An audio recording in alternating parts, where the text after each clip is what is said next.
You don't know what day it is. Not the date. You know the date. You mean you don't know what kind of day this is supposed to be anymore? It's 11 a.m. on a Tuesday in Istanbul, and outside your window, a man is selling cement from a cart, yelling the same 2 syllables he's yelled every morning since you moved here. And somewhere in your chest there's a feeling you still haven't found the word for. Not loneliness. Something older than that. You came here with a plan. Everyone. Dos. You told people you needed a change. That's what you called it. A change, but what you actually meant was that you needed to stop recognizing yourself in the mirror every morning. You found a flat in Cihangir. 3rd floor. No elevator. A radiator that ticks like a clock, counting down to something unspecified. The landlord spoke no English. You spoke no Turkish. You signed a lease you couldn't read. Handed over a deposit in lira. You'd panic converted at the airport and stood alone in a room that smelled like someone else's cooking and thought, this is either the best decision I've ever made, or I've made a terrible mistake. You still don't know which one it is. That's the thing nobody tells you about Istanbul. It will not help you decide. The city is loud in ways you weren't prepared for. Not loud like traffic. Loud like argument, like celebration, like a call to prayer that moves through your walls at 5 a.m. and doesn't ask whether you were sleeping. You started waking up before the azan. You don't know when that happened. One morning you realize you've been lying awake in the dark, waiting for it.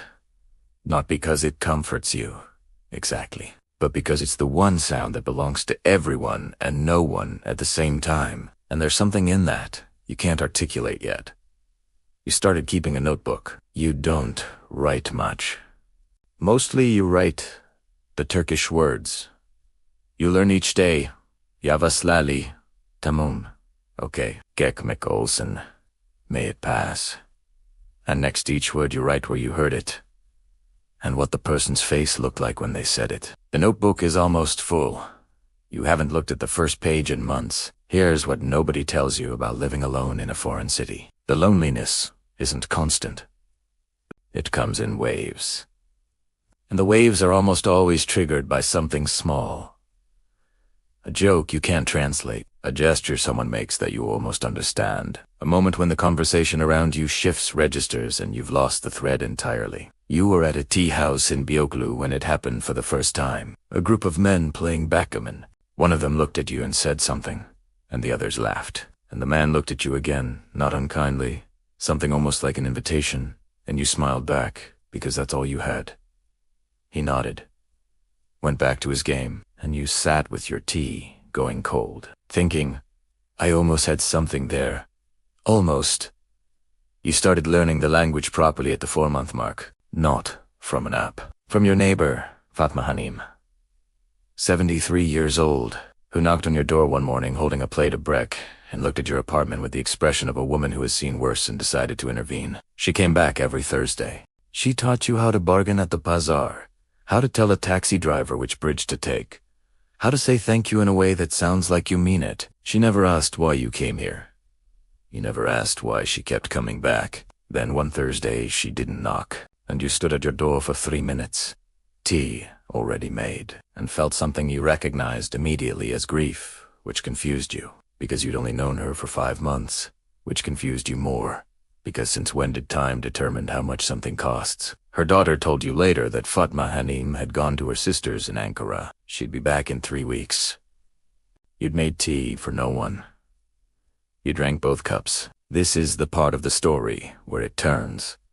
Not dramatically. Istanbul doesn't do dramatic endings. It does something quieter and harder to shake.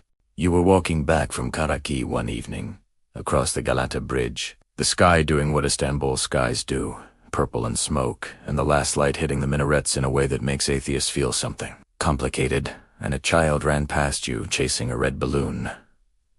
The balloon got away, floated up over the Strait. The child stopped at the railing and watched it go. Divente, cry. Just watch. And you stood there watching too, and you thought, that's it.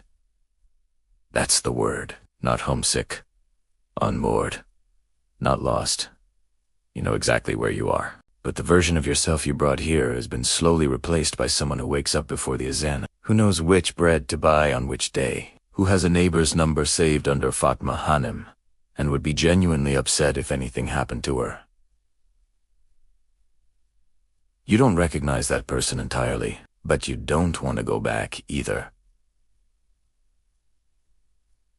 You go home. You unlock the door. The radiator ticks. You sit at the window with tea you don't remember making and watch the ferries cross the strait in the dark. And you think about the notebook on the table, and the photos on the shelf still fit the same way you left it the day you arrived in Fatma Hanım's empty Thursday, and the child who didn't cry for the balloon. And you realize you haven't looked at that photo in 6 weeks. Not because you're avoiding it. Because you forgot. That's what Istanbul took from you. The need to look back.